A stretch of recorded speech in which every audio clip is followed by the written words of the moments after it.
দুই রাখাল একসাথে বকরি রাখালি করতেন। একদিন এক বকরি রাখাল দেখে তার বন্ধু যে বকরি রাখালি করতো তাকে 2-4 বছর থেকে দেখা যায় না।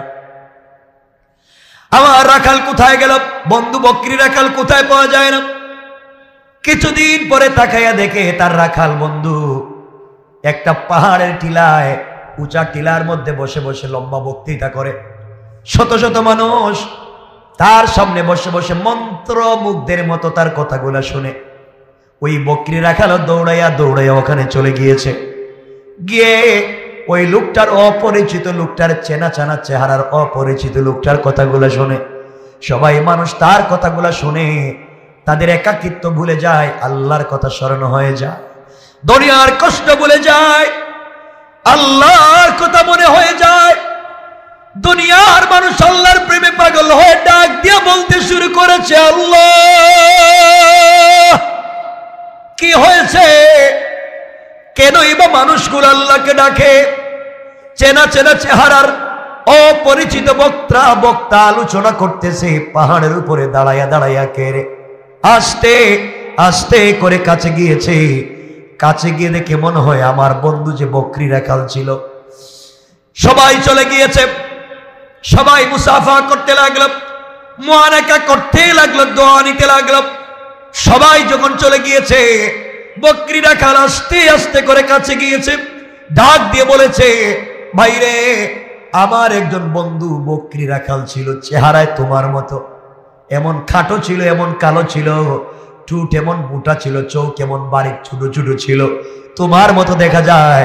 কিন্তু দুহাত জোর করে বলছি মাফ করবেন, আপনাকে রাখাল বলতেছি না, আমার বন্ধুর চেহারা তোমার মতো চেহারার সঙ্গে মিশে যায়, কিন্তু আমার বন্ধু তো বকরির রাখাল ছিল, আপনি তো বড় বুজুর্গ।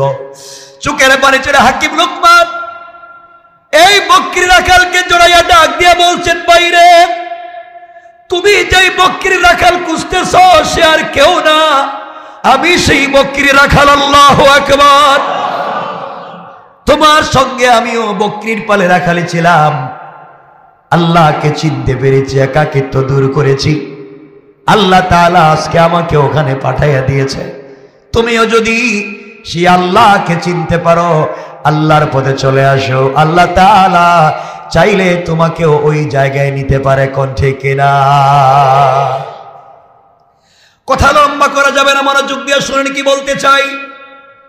হাকিম লোকমান তার সন্তানকে ওসিয়ত করলেন, দুনিয়ার জমিনে আল্লাহকে যদি চিনতে পারো, একমাত্র কেবলমাত্র সফলতার মূল মন্ত্র হলো আল্লাহর পরিচয়। কার?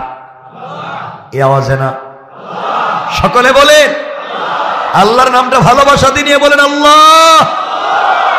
হাকিম লোকমান বলছেন, শোনো যুবক, শোনো সন্তান, পৃথিবীর জমিনে একমাত্র কেবলমাত্র হিদায়াতের মূল মন্ত্র হলো একমাত্র কেবলমাত্র আল্লাহর কাছাকাছি পৌঁছে যাওয়া। সন্তান বলছে, বাবা আল্লাহরে কি দেখা যায়? সুবহানাল্লাহ বললেন না?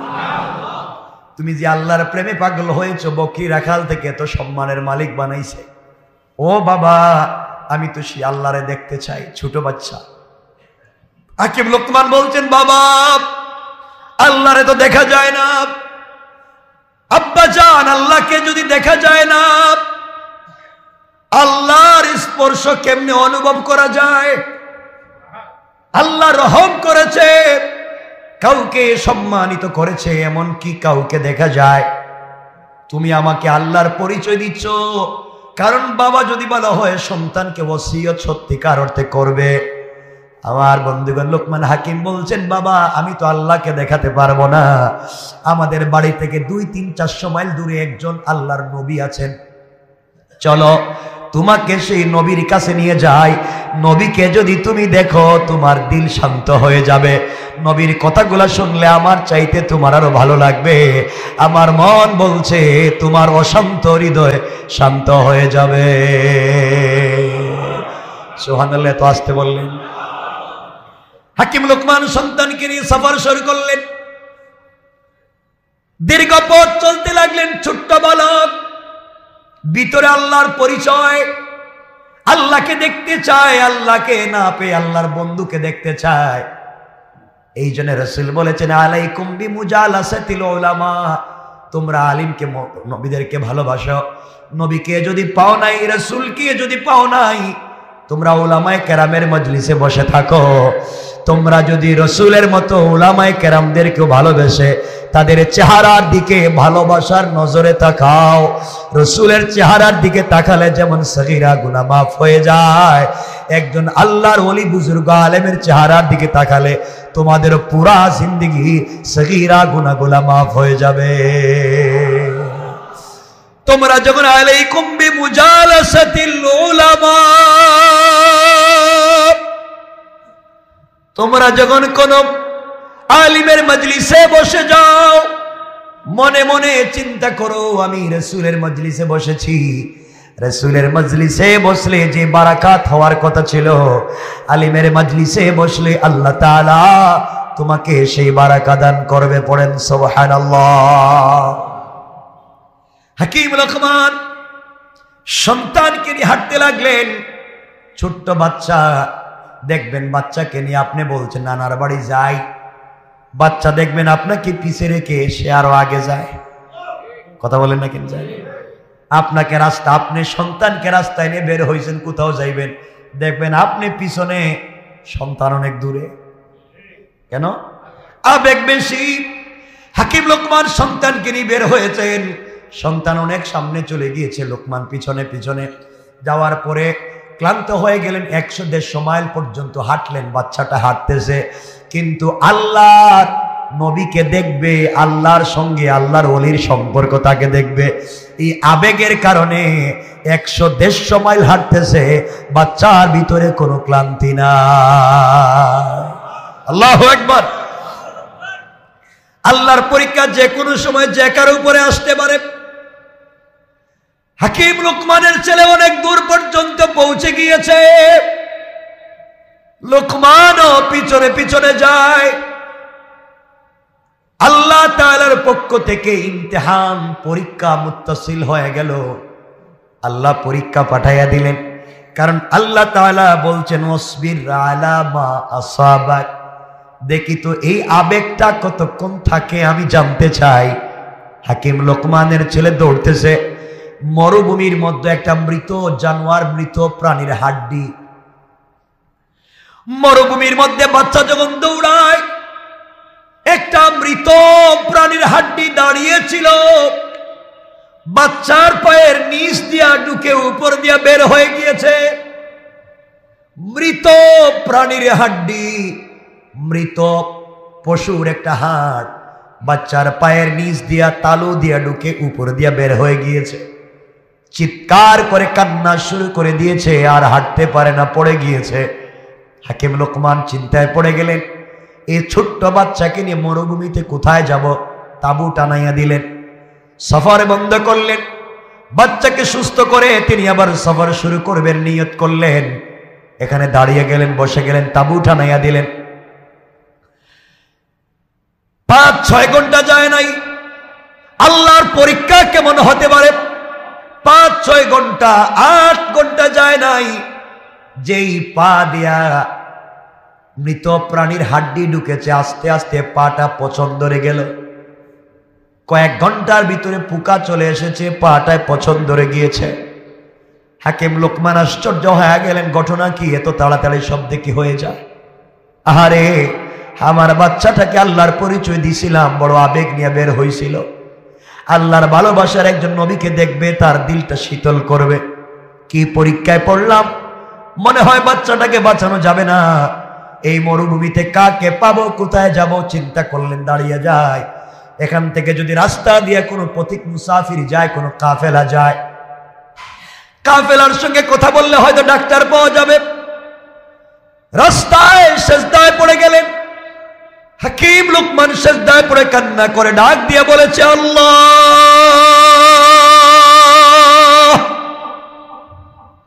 এই মরুভূমিতে কেউ নাই, একমাত্র কেবলমাত্র তুমি ছাড়া কেউ নাই। আয় আল্লাহ তাআলা, কি পরীক্ষায় পড়েছি, আমার সন্তানের পায়ের মধ্যে মৃত প্রাণীর হাড্ডি ঢুকে গিয়েছে, না জানি কি হয়ে যায়। আয় আল্লাহ পাটাও পচে যাচ্ছে, কিছু বুঝি না। বাচ্চাটাও শুয়ে আছে, কান্না করতেছে। হাকিম লোকমান সিজদায় পড়ে গিয়েছেন। আল্লাহ বলেছেন, তোমরা যদি সাহায্য চাও কিসের মাধ্যমে? বলেন না, সাহায্য কিসের মাধ্যমে? নামাজের মাধ্যমে সাহায্য চাও আল্লাহর কাছে, নামাজের মাধ্যমে আর ধৈর্যের মাধ্যমে সাহায্য চাও। সাহায্য দেওয়ার মালিককে আওয়াজ করে বলেন কে? সিজদায় পড়ে গিয়েছেন, আল্লাহর কাছে সাহায্য চাওয়া শুরু করে দিয়েছেন। এমন সময়ে হাকিম লোকমানের ছেলে কান্না করতেছে। লোকমান তো সিজদায় পড়ে আছেন। হঠাৎ করে হাকিম লোকমানের ছেলে দেখে শুভ্র হৃদয়, পুরা বডিটা সাদা কাপড় দিয়ে ঢাকা, চমৎকার চেহারা, নূরানি চেহারা, নূর চমকায় এমন একটা চেহারা, এমন একটা মানুষ হাকিম লোকমানের ছেলের কাছে বসে গিয়েছে। হাকিম লোকমানের ছেলে সালাম দিয়ে বলছে, কে কে আপনি এত পরিচিত জায়গায়? ডাক দিয়ে বলছেন, তুমি কে, তোমার নাম কি? সন্তান বলছে, আপনি আমারে চিনবেন না, আমার বাপ হাকিম লোকমান, আমি তার ছেলে। কেন বাবা কান্না করতেছে, তোমার কি হয়েছে, তোমার চেহারা ফ্যাকাশে কেন? বাচ্চা ডাক দিয়া বলছে, আপনাকে চিনি না, আমি আল্লাহর একজন বন্ধুকে দেখবার জন্য বের হয়েছিলাম, মনে বড় আশা ছিল আল্লাহরে দেখব। বাপ বলছে, আল্লাহকে দেখা যায় না, আল্লাহর বন্ধুকে দেখা যায়। আল্লাহর বন্ধু দেখবার জন্য বের হয়েছি, রাস্তায় মৃত একটা প্রাণীর হাড্ডি ঢুকে গিয়েছে, পা পচে যাচ্ছে, এই জন্য কাঁদতেছি। এই লোকটা বলছে, আর কান্না করা লাগবে না। এই বলে তার কাপড়ের ভিতর থেকে তার সুন্দর একটা হাত বের করেছে। বের করে হাকিম লোকমানের সন্তানের পায়ের যেখানে হাড্ডি ঢুকেছে ওখানে তার হাত লাগাইয়া দিয়েছে। সাথে সাথে হাড্ডিও বের হয়ে গিয়েছে, পাগের চাইতে আরো ভালো হয়ে গিয়েছে। আল্লাহু আকবার বলে। সন্তান দাঁড়িয়ে আল্লাহর ওলিকে জড়াইয়া বলছে, কে যাইতে পারবেন না, পরিচয় দেন, কে আপনি, বলে যান, আমি যে আল্লাহর ওলিরে দেখতে যাই, আপনি কি এমন কেউ? তিনি বলছেন, বাবা না, আমি হলাম আল্লাহর রহমতের ফেরেশতা, ফেরেশতাদের সর্দার হযরত জিবরাইল। আল্লাহকে দেখতে চাইছো, আল্লাহর বন্ধুকে দেখতে চাইছো, আর তুমি বিপদে পড়ে গিয়েছো, আল্লাহর কাছে সাহায্য চাইছো। আল্লাহ তাআলা তুমি পিচ্চি ছোট, তোমাকে ভালোবেসে ফেলেছে, আর তোমার সাহায্যের জন্য ডাক্তার বানাইয়া আমি জিবরাইলকে পাঠাইয়া দিয়েছে। আল্লাহু আকবার। অসবির আলা মা সাবাক। বিপদে পড়ে ধৈর্য ধরো, কে হেফাজত করবে? সন্তান বাপকে ডাকাইয়া উঠাইছে, বাপ মাথা উঠে দিয়েছেন। জিবরাইল আমিনের সঙ্গে কথা হলো, লম্বা ঘটনা, তিনি চলে গেলেন। আমার বন্ধুগণ, আমার ভাইরা, যাওয়ার আগে জিবরাইল আমিন বলছেন, লোকমানে হাকিম আর সন্তান, শোনো, তোমাদের কি আল্লাহ তাআলা বিপদ কেন দিয়েছেন জানেননি? বাচ্চা বলতেছে, কেন বিপদ দিলেন? আল্লাহ যদি এত ভালোবাসে আমারে, বিপদ দিল কেন? আমি তার বন্ধুরে দেখতে গেলাম, রাস্তায় আমার পায়ে হাড্ডি ঢুকাইয়া দিল কেন? আমি তো বুঝলাম না ভালোবাসা কি। জিবরাইল আমিন বলছেন, শোনো, আল্লাহ তাআলা তোমাদেরকে ছোট বিপদ দিয়া ভয়ঙ্কর বিপদ থেকে বাঁচাইয়া দিয়েছে। সুবহানাল্লাহ বলেন। ছোট বিপদ দিয়া বড় বিপদ থেকে বাঁচাইয়া দিয়েছে। কেমনে ছোট বিপদ? জিবরাইল আমিন বলছেন, শোনো, তোমার পায়ের ভিতরে আল্লাহ তাআলা যদি হাড্ডি ঢুকাইয়া না দিতেন, তুমি ওই গ্রামে যাইতা, ওই এলাকায় যেই নবীকে দেখতে যাওয়ার জন্য বের হয়েছ, ওই নবীর উম্মতেরা, অনুসারীরা নবীর সঙ্গে বেয়াদবি করছে।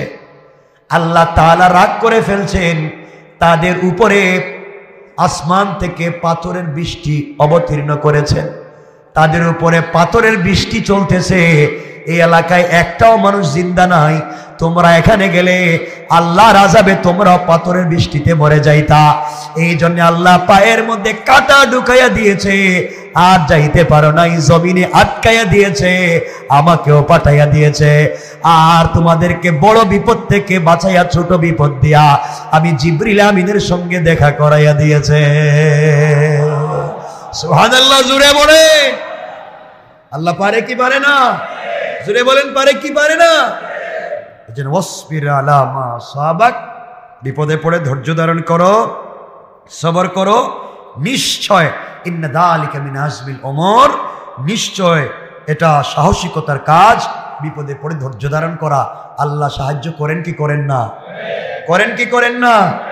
হযরত লোকমান, তিনি নবী ছিলেন না, আল্লাহর এত কাছের ছিলেন যে আল্লাহ তার মুখের কথাগুলাকে কোরআনের আয়াত বানিয়ে তার নামে সূরা দিয়ে কমপ্লিট একটা সূরা কোরআনে নাজিল করেছেন। সুবহানাল্লাহ, একটু জোরে পড়েন। এখান থেকে আপনাদেরকে যে কথা বোঝাতে চায়, আপনারা মনে করতে পারেন আল্লাহ হয়তো কোনো নবীকে অথবা রসুলকেই ভালোবাসেন, আর কাউকে তেমন ভালোবাসেন না। আল্লাহ বুঝাতে চাইলেন যে কোনো বনি আদম, সে নবী হোক অথবা না হোক, রসুল হোক অথবা না হোক, সে যদি আমার উদ্দেশ্য সাধন করতে পারে, আমি যে উদ্দেশ্যে তাকে পৃথিবীতে দিয়েছি, সে যদি তা কমপ্লিট করতে পারে এবং আমি রবকে সন্তুষ্ট করতে পারে, সে নবী হোক বা না হোক, রসুল হোক বা না হোক, আমি আল্লাহ তাকে কবুল করে কমপ্লিট তাকে মুহাব্বত আর ভালোবাসা দিয়ে তার কথাকেও কোরআনের আয়াত বানিয়ে দিতে পারি। সুবহানাল্লাহ বলেন।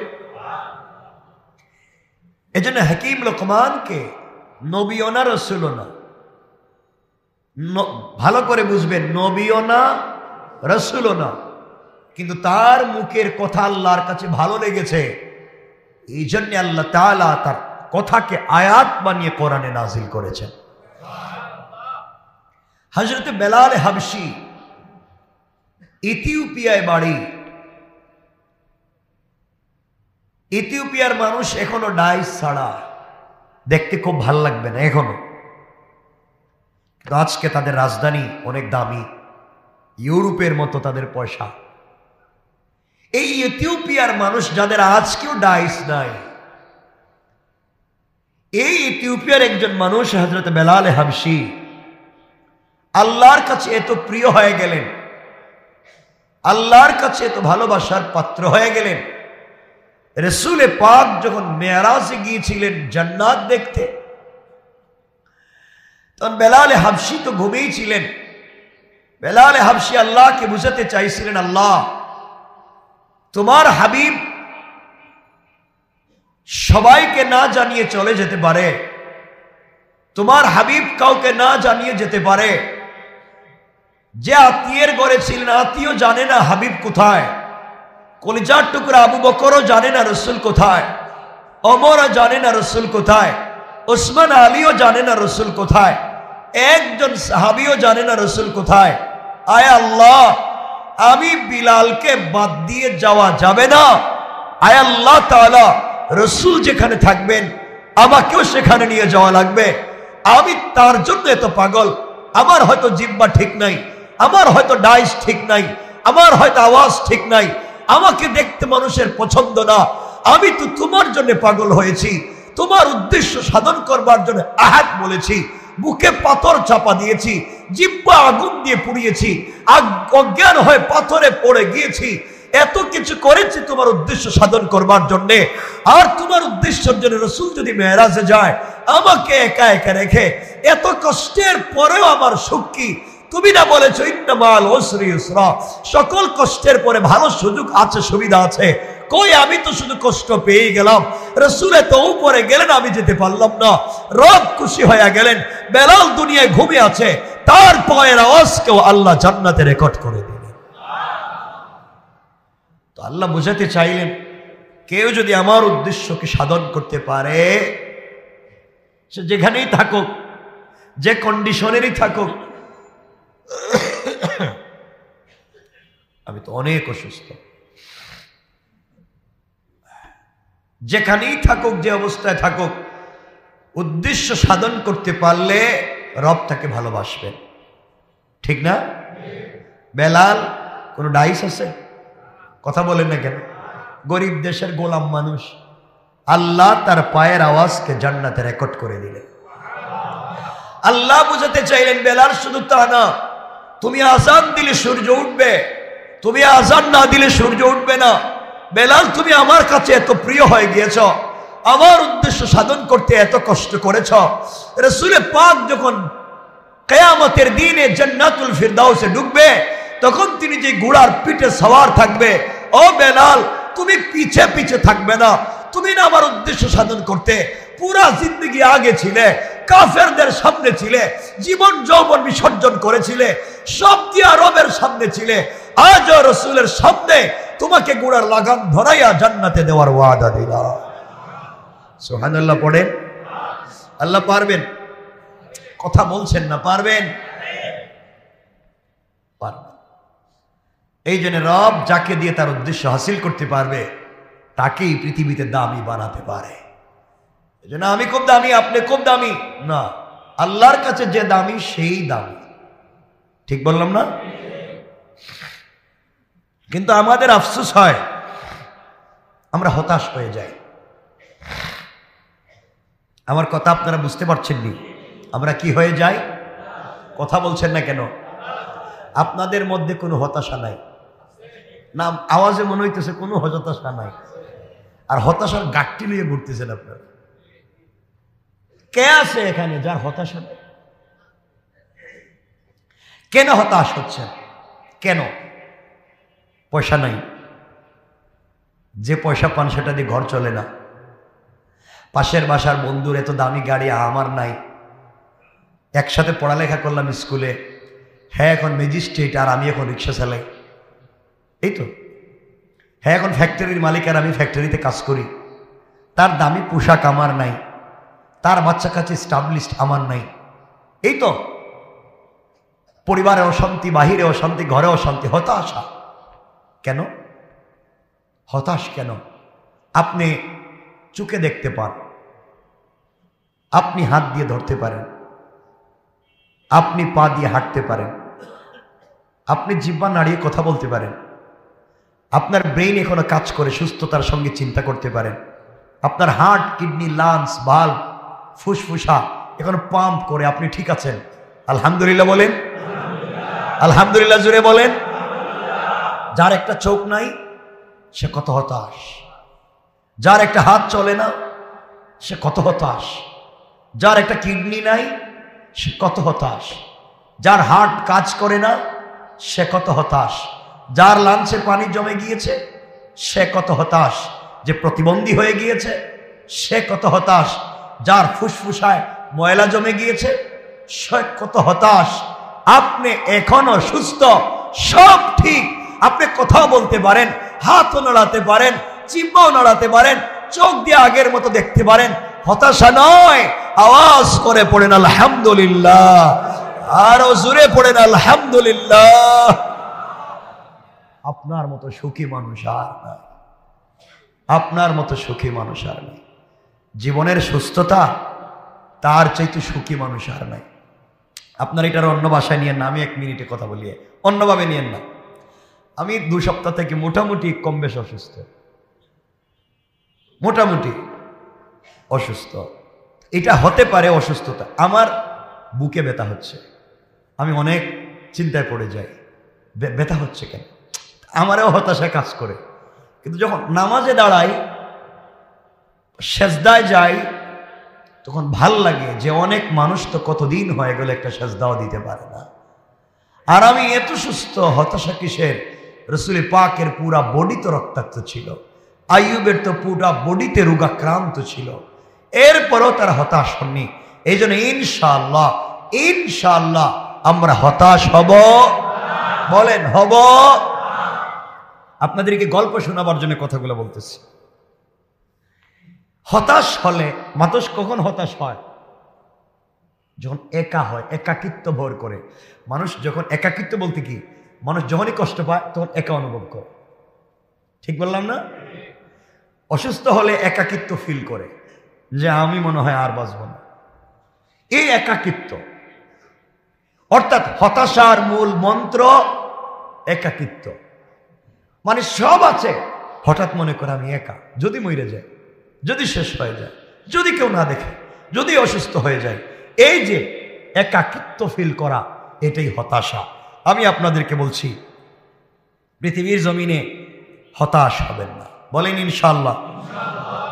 বন্ধু আগের মতো আপনাকে সময় দেয় না, আগের মতো আপনার সাথে মজার কথা বলে না, আপনার সাথে বসে আড্ডা মারে না, আগের মতো টেলিফোন ধরে না, চমৎকার কথা বলতে আগের মতো বন্ধুও কথা বলে না।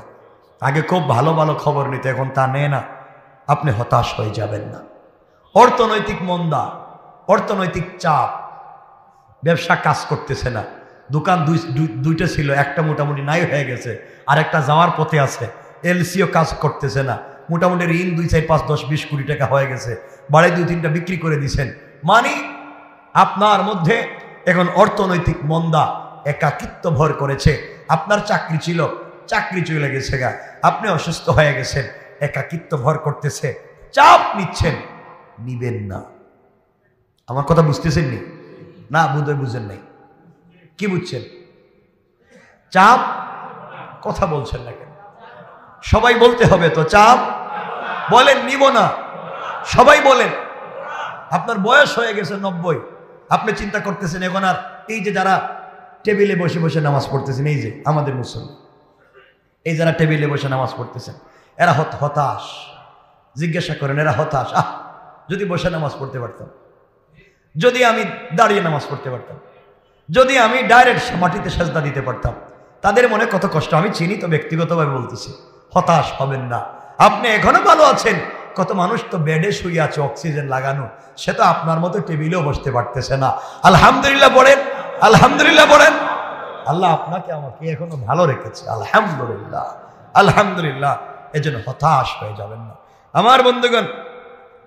যে কথা বলতে চাই, আপনার আত্মীয় স্বজন আপনাকে এড়িয়ে চলে, মানে আপনি যখন বিপদে পড়বেন দেখবেন সবাই আপনার এড়িয়ে চলে। কথা বলেন না কেন? আপনার মা বাপ আপনাকে এড়িয়ে চলবে, আপনার ভাই বোন আপনাকে এড়িয়ে চলবে, আপনার আত্মীয় স্বজন আপনাকে এড়িয়ে চলবে, আপনার ছেলে মেয়ে আপনাকে এড়িয়ে চলবে। স্ত্রীও দেখবেন আগের মতো আর ভালোবাসে না, এখন উল্টাপাল্টা কথা কয়, 1 মিনিটে 9 বার রাগ করে। ঠিক কিনা? ঠিক বুঝলেন কেমন? এটা করছে নাকি কারোর সাথে? সব ঠিক মেরে দিতেছে। এটাই হচ্ছে সামাজিক জীব, তো আমরা এটা বুঝি। এটাই হচ্ছে, আপনি আগের মতো তার চাহিদা পূরণ করতে পারতেছেন না, ব্যবসা ভালো না, ঘর ঠিক নাই, বাচ্চাদেরকে টাকা দিতে পারতেছে না। আজকালকার বাচ্চা বলে, তুমি জন্ম দিছিলে কেন, আমার যদি হাত খরচের পয়সা দিতে না পারো? কথা বলে নাকি? বাপ মনে হয় এরা জন্ম দিয়ে বিপদে পড়ছে। তো এতগুলা হতাশ, আপনারা কেউ সময় দেয় না, বন্ধু বান্ধব আগের মতো খবর নেয় না, আত্মীয় স্বজন খবর নেয় না, পরিবার পরিজন খবর নেয় না, আপনার ব্যবসা বাণিজ্য নাই, চাকরি চলে গিয়েছে, সব ধ্বংস হয়ে গিয়েছে, আপনি হতাশ, একাকিত্ব ফিল করতেছেন, আপনি সফল। সুবহানাল্লাহ বলেন। আপনারে যে কেউ টাইম দেয় না, বন্ধু বান্ধব আত্মীয় স্বজন মা বাপ ভাই বোন আপনারা যে টাইম দেয় না, আপনি আগে পড়েন আলহামদুলিল্লাহ। না এই আওয়াজে না, জোরে পড়তে হবে আলহামদুলিল্লাহ। এই আওয়াজে না, আরো জোরে পড়েন আলহামদুলিল্লাহ, আরো জোরে পড়েন আলহামদুলিল্লাহ। কারণ আপনি সবার থেকে এখন আলাদা, আপনি এখন একা। আর একা যিনি হয়, একা না হওয়া পর্যন্ত রব তার কাছাকাছি আসে না। কারণ রাসূল পাক সাল্লাল্লাহু আলাইহি ওয়াসাল্লাম যখন একাকিত্ব অনুভব করতেছিলেন, আল্লাহ তাকে মেরাজে নিয়েছেন। সুবহানাল্লাহ বলেন। রাসূল যখন একা একা ছিলেন, আল্লাহ তাকে নবুয়ত দিয়েছেন। আল্লাহর রাসূল যখন একা একা ছিলেন, আল্লাহ তাকে নবুয়ত দিয়েছেন। হযরত মরিয়ম যখন গাছের নিচে একা একা ফিল করতেছিলেন, পাবলিক তাকে বের করে দিয়েছে, পাবলিক তাকে মসজিদ থেকে বের করে দিয়েছে। কি রে মরিয়ম, তোর পেটে বাচ্চা হইল কেমনে? আত্মীয় স্বজন বের করে দিয়েছে, মা বাপ বের করে দিয়েছে, মরিয়ম তো গাছের নিচে। আল্লাহ বলছেন, তুমি একা, তুমি একা নও, তোমার পেটে দিচ্ছে আমার রাসূল হযরত ঈসা। আল্লাহু আকবার বলেন। হযরত ইব্রাহিম হযরত হাজেরাকে নিয়ে মক্কায় গেলেন, মক্কায় গিয়ে হাজেরাকে একা রেখে তিনি চলে আসছেন। হাজেরা তো একা, একবার সাফায় যায়, একবার মারওয়ায় যায়, একাকিত্ব বর করেছে, আর কত কষ্ট সহ্য হয় না। বাচ্চার পানি নাই, আমার পেটে খাবার নাই, স্বামীও নাই, মা বাপ নাই, কেউ দেখতে আসে না, আমি একা। আল্লাহ বলছেন তুমি একাকিত্ব অনুভব করতেছ, আর আমি আল্লাহ তোমাকে জমজম কূপ দিচ্ছি। সুবহানাল্লাহ বলেন না? এই জন্য আপনি যখন একা হবেন, রবের কাছাকাছি যাবেন, রবের কদমে সাজদা দিবেন, রব তত কাছে থাকে। সবাই ছেড়ে দিয়েছে, সবাই ভুলে গিয়েছে, আমি আমার বান্দাকে ভুলে যাব না। সুবহানাল্লাহ বললেন না? এজন্য আবারও পড়েন আলহামদুলিল্লাহ।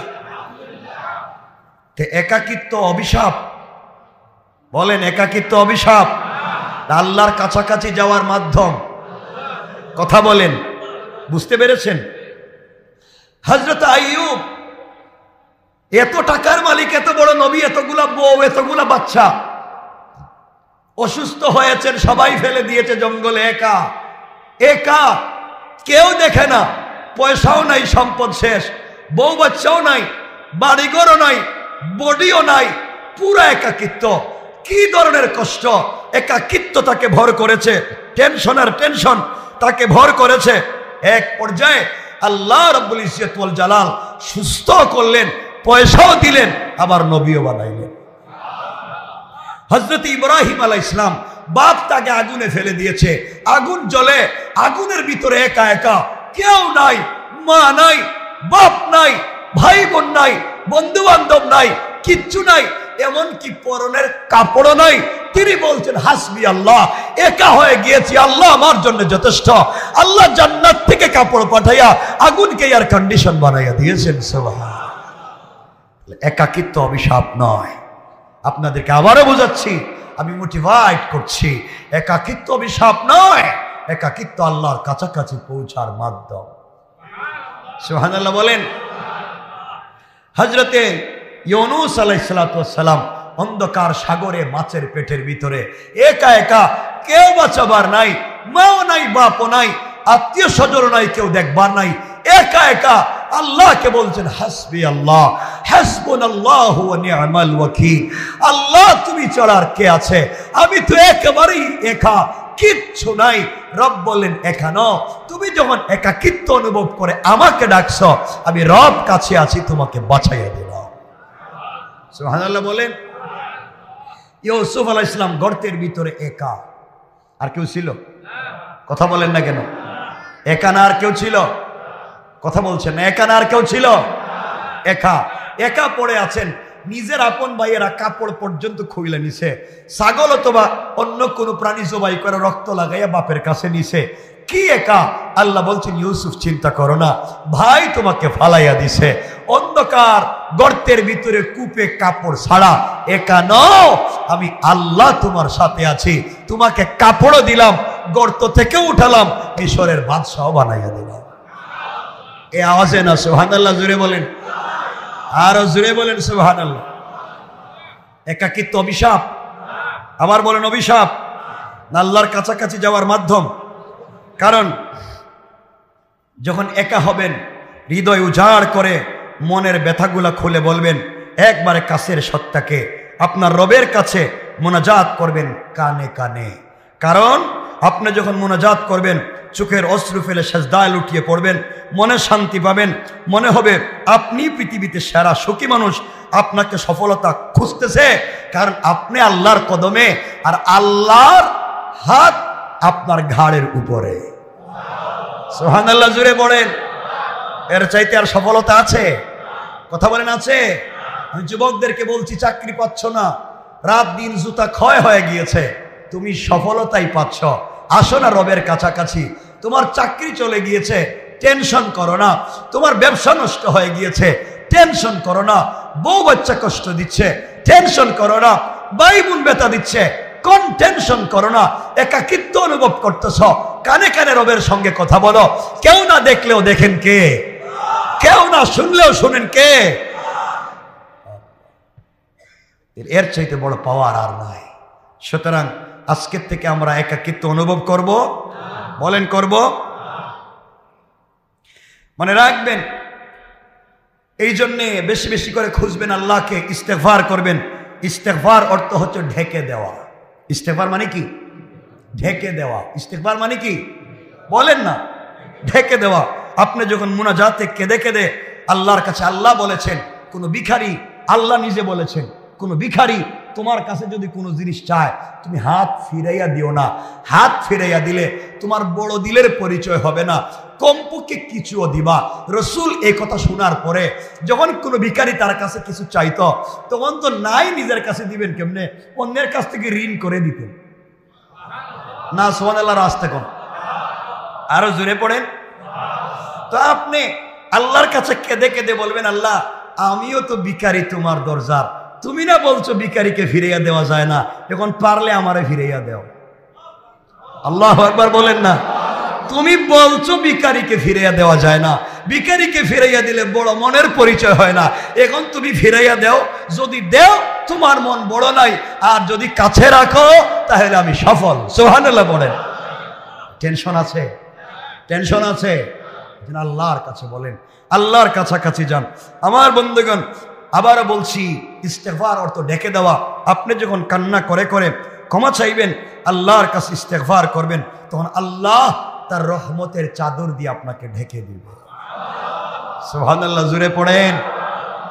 এতক্ষণ যা বলেছি এইগুলার অর্থ হলো, আমি যে আয়াত পড়েছি, আল্লাহ বলছেন ওয়াসবির আলা মা আসাবাক, তুমি যখন বিপদে পড়বে ধৈর্য ধারণ করো, সাহসিকতার পরিচয় দাও। বাঁচাইয়া দিবেন কে? একাকিত্বকে যদি তুমি ভয় পাও ধৈর্য ধারণ করো, হেফাজত করবেন কে? আমার এতক্ষণ কথা বুঝতে পারছেন? এজন্যই হযরতে লোকমান তার সন্তানকে বলছেন ওয়াসবির আলা মা আসাবাক, বিপদে পড়ছ, একাকিত্ব অনুভব করতেছ, সব নাই হয়ে গিয়েছে, ধৈর্য ধারণ করো। ইন্না যালিকা মিন আজমিল উমুর, এটা নিশ্চয় একটা সাহসিকতার কাজ। আর ধৈর্য ধারণ করলে আল্লাহ বলছেন ইন্নাল্লাহা ইউহিব্বুস সাবিরিন, যারা সবর করে আল্লাহ তাদেরকে পছন্দ করেন। আর একটু জোরে বললেন না?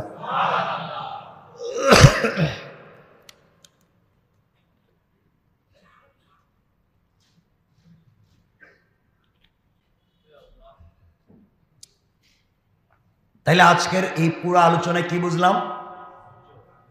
আমরা হতাশ হব, একাকিত্ব অনুভব করব। ওই যে বাচ্চারা, ছেলেরা মেয়েরা সুসাইড করে কেন? একা অনুভব করে। কারোর সাথে সম্পর্ক ছিল, সে এখন আর কথা বলে না, একা হয়ে গেছে। আরে পাগল, তুই একা কেমনে? সবই তো আস। একাকিত্ব অনুভব করবেন না। কেউ না দেখলেও দেখেন কে? আল্লাহর কাছে ফিরে যান। সারাদিন দোকানদারি করছেন, পাশের দোকানে 10 লাখ টাকা বিক্রি করছে, আর আপনি 10 টাকা। আলহামদুলিল্লাহ কোন? বললেন আলহামদুলিল্লাহ। এই যে আপনি আলহামদুলিল্লাহ বলেছেন, বিপদে পড়ে শুনছেন কে? আসতে বলবেন না কে? আল্লাহ। এই জন্য আমার মুসলমান বন্ধুগণ, কথাগুলো দিল দিয়া শুনুন কি বলতে চাই। আল্লাহ রাব্বুল ইজ্জত ওয়াল জালাল লোকমানে হাকিমের কথাগুলাকে কোট করে দিয়েছেন কোরআনে কারীমের ভিতরে। আল্লাহ বললেন ইয়া বুনাইয়া আকিমিস সালাতা ওয়া আমুর বিল মা'রুফি ওয়ানহা আনিল মুনকারি ওয়াসবির আলা মা আসাবাক ইন্না যালিকা মিন আজমিল উমুর। আল্লাহ রাব্বুল ইজ্জত ওয়াল জালাল বলছেন, সারা দুনিয়াবাসী, এই দুনিয়ার জমিনে আমার একজন গোলাম ছিল, যে নবীও ছিলেন না, রাসূলও ছিলেন না, কিন্তু একজন আল্লাহওয়ালা ছিলেন। তার কথাগুলাকে আমি আল্লাহ তাআলা কোরআনে কোট করে দিয়েছি। কেন দিলাম?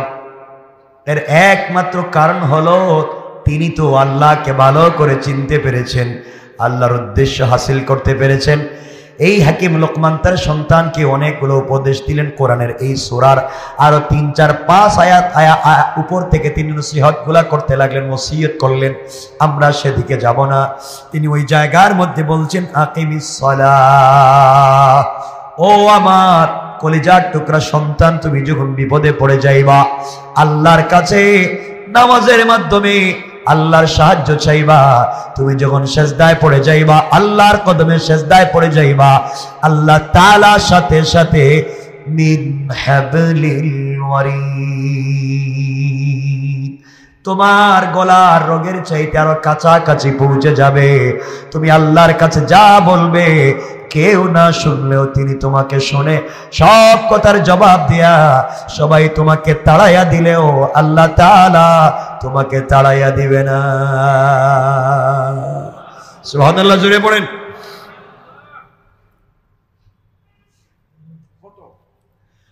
আমার বন্ধুগণ, কথাকে লম্বা করা যাবে না, শুধু নাম বলে গেলাম, অন্যদিন বলবো।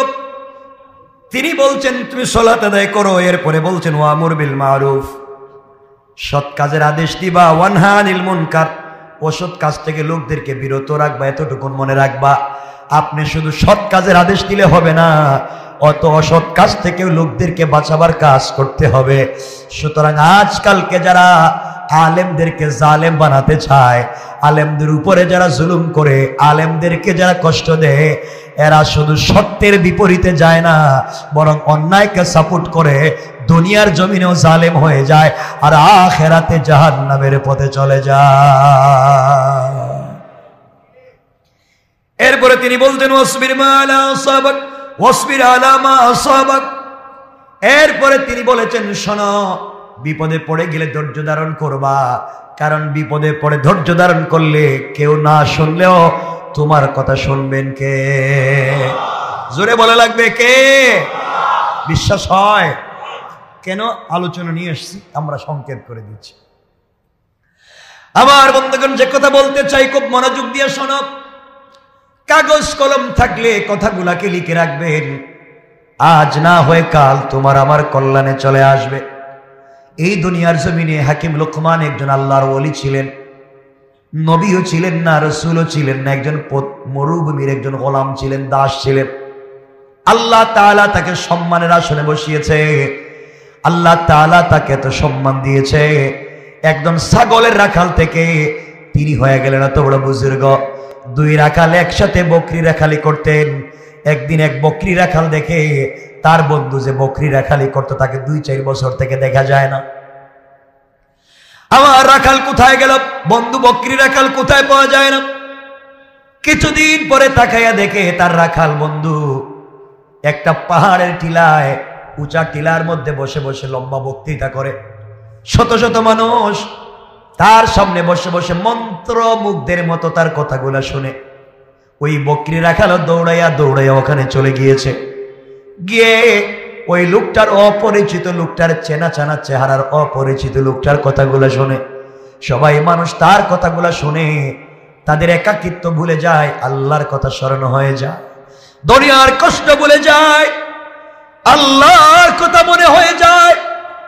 দুনিয়ার মানুষ আল্লাহর প্রেমে পাগল হয়ে ডাক দিয়ে বলতে শুরু করেছে, আল্লাহ কি হয়েছে?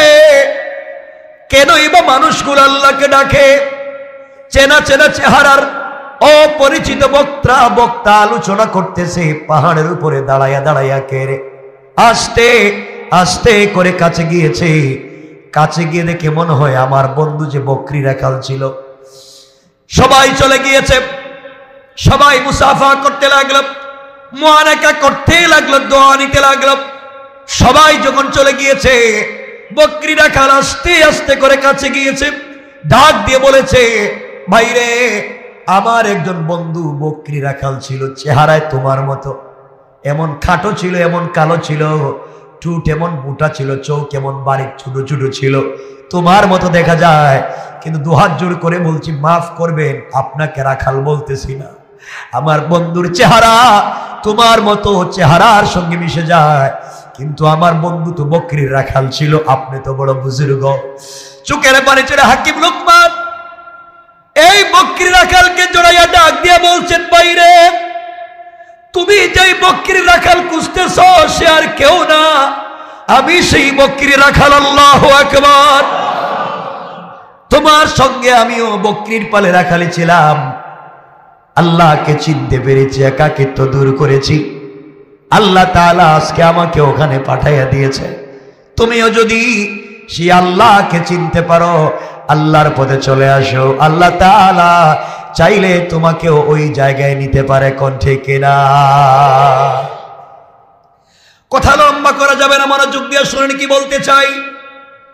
হাকিম লোকমান তার সন্তানকে ওসিয়ত করলেন, দুনিয়ার জমিনে আল্লাহকে যদি চিনতে পারো, একমাত্র কেবলমাত্র সফলতার মূল মন্ত্র হলো আল্লাহর পরিচয়। কার? এই আওয়াজে না, সকলে বলেন আল্লাহর নামটা ভালোবাসা দিয়ে বলেন আল্লাহ। হাকিম লোকমান বলছেন, শোনো যুবক, শোনো সন্তান, পৃথিবীর জমিনে একমাত্র কেবলমাত্র হিদায়াতের মূল মন্ত্র হলো একমাত্র কেবলমাত্র আল্লাহর কাছাকাছি পৌঁছে যাওয়া। সন্তান বলছে, বাবা আল্লাহরে কি দেখা যায়? সুবহানাল্লাহ বললেন না? তুমি যে আল্লাহর প্রেমে পাগল হয়েছো, বকরি রাখাল থেকে তো সম্মানের মালিক বানাইছে। ও বাবা, আমি তো সেই আল্লাহরে দেখতে চাই। ছোট বাচ্চা হাকিম লোকমান বলছেন, বাবা আল্লাহরে তো দেখা যায় না। আব্বা জান, আল্লাহকে যদি দেখা যায় না, আল্লাহর স্পর্শ কেমনে অনুভব করা যায়? আল্লাহ রহম করেছে, কাউকে সম্মানিত করেছে, এমন কি কাউকে দেখা যায়? তুমি আমাকে আল্লাহর পরিচয় দিচ্ছ। কারণ বাবা যদি বলা হয় সন্তানকে ওসিয়ত সত্যিকার অর্থে করবে। আমার বন্ধুগণ, লোকমান হাকিম বলছেন, বাবা আমি তো আল্লাহকে দেখাতে পারবো না। আমাদের বাড়ি থেকে 200-400 মাইল দূরে একজন আল্লাহর নবী আছেন, চলো তোমাকে সেই নবীর কাছে নিয়ে যাই। নবীকে যদি তুমি দেখো, তোমার দিল শান্ত হয়ে যাবে। নবীর কথাগুলো শুনলে আমার চাইতে তোমার আরো ভালো লাগবে। আমার মন বলছে তোমার অশান্ত হৃদয় শান্ত হয়ে যাবে। সুবহানাল্লাহ, তো আসতে বললেন। হাকিম লোকমান সন্তানকে নিয়ে সফর শুরু করলেন। দীর্ঘ পথ চলতে লাগলেন। ছোট্ট বালক, ভিতরে আল্লাহর পরিচয়, আল্লাহকে দেখতে চায়, আল্লাহকে না পেয়ে আল্লাহর বন্ধুকে দেখতে চায়। এই জন্য রাসূল বলেছেন, আলাইকুম বিমুজালাসাতিল উলামা, তোমরা আলিমকে, নবীদেরকে ভালোবাসো। নবীকে যদি পাও নাই, রাসূলকে যদি পাও নাই, তোমরা উলামায়ে কেরামের মজলিসে বসে থাকো। তোমরা যদি রসুলের মতো উলামায়ে কেরামদেরকে ভালোবেসে তাদের চেহারার দিকে ভালোবাসার নজরে তাকাও। রসুলের চেহারার দিকে তাকালে যেমন সগীরা গুনাহ মাফ হয়ে যায়, একজন আল্লাহর ওলি বুজুর্গ আলেমের চেহারার দিকে তাকালে তোমাদের পুরা জিন্দেগি সগীরা গুনাহগুলো মাফ হয়ে যাবে। তোমরা যখন আলাইকুম বিমুজালাসাতিল উলামা, তোমরা যখন কোন আলিমের মজলিসে বসে যাও, মনে মনে চিন্তা করো আমি রাসূলের মজলিসে বসেছি। রাসূলের মজলিসে বসলে যে বারাকাত হওয়ার কথা ছিল, আলিমের মজলিসে বসলে আল্লাহ তাআলা তোমাকে সেই বারাকা দান করবে। পড়েন সুবহানাল্লাহ। হাকিম লোকমান সন্তানকে নিয়ে হাঁটতে লাগলেন। ছোট্ট বাচ্চা, দেখবেন বাচ্চাকে নিয়ে আপনি বলছেন নানার বাড়ি যাই, বাচ্চা দেখবেন আপনাকে পিছে রেখে সে আরো আগে যায়। কথা বলেন না কেন? যায় আপনাকে রাস্তা, আপনি সন্তানকে রাস্তায় নিয়ে বের হয়েছেন কোথাও যাইবেন, দেখবেন আপনি পিছনে, সন্তান অনেক দূরে। কেন? আবেগ বেশি। হাকিম লোকমান সন্তানকে নিয়ে বের হয়েছেন, সন্তান অনেক সামনে চলে গিয়েছে, লোকমান পিছনে পিছনে যাওয়ার পরে ক্লান্ত হয়ে গেলেন। 100-150 মাইল পর্যন্ত হাঁটলেন, বাচ্চাটা হাঁটতেছে, কিন্তু আল্লাহর নবীকে দেখবে, আল্লাহর সঙ্গে আল্লাহর ওলির সম্পর্ক তাকে দেখবে। এই আবেগের কারণে 100-150 মাইল হাঁটতেছে, বাচ্চার ভিতরে কোনো ক্লান্তি না। আল্লাহু আকবার। আল্লাহর পরীক্ষা যে কোনো সময় যে কারো উপরে আসতে পারে। হাকিম লোকমানের ছেলে অনেক দূর পর্যন্ত পৌঁছে গিয়েছে, লোকমানও পিছনে পিছনে যায়। আল্লাহ তাআলার পক্ষ থেকে ইমতিহান, পরীক্ষা মুত্তাসিল হয়ে গেল। আল্লাহ পরীক্ষা পাঠাইয়া দিলেন, কারণ আল্লাহ তাআলা বলছেন ওয়াসবির আলা মা আসাবাক। দেখি তো এই আবেগটা কতক্ষণ থাকে আমি জানতে চাই। হাকিম লোকমানের ছেলে দৌড়তেছে, মরুভূমির মধ্যে একটা মৃত জানোয়ার, মৃত প্রাণীর হাড্ডি।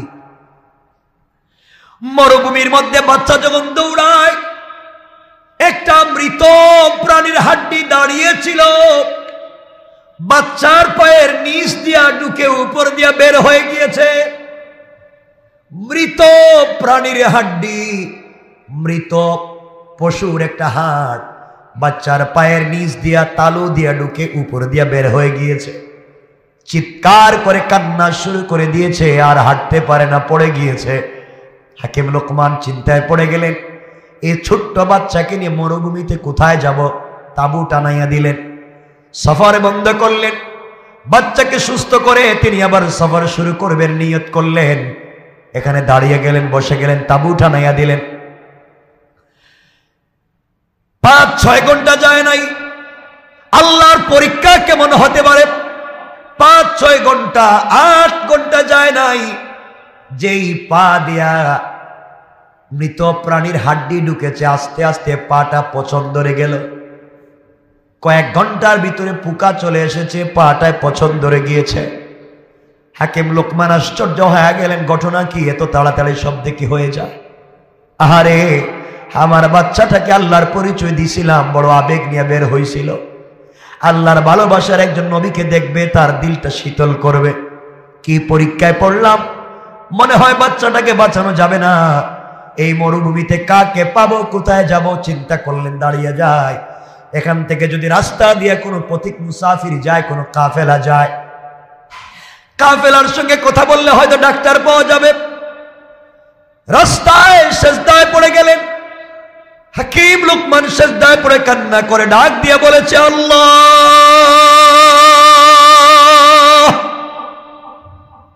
এই মরুভূমিতে কেউ নাই, একমাত্র কেবলমাত্র তুমি ছাড়া কেউ নাই। আয় আল্লাহ তাআলা, কি পরীক্ষায় পড়েছি, আমার সন্তানের পায়ের মধ্যে মৃত প্রাণীর হাড্ডি ঢুকে গিয়েছে, না জানি কি হয়ে যায়। আয় আল্লাহ, পাটাও পচে যাচ্ছে, কিছু বুঝি না।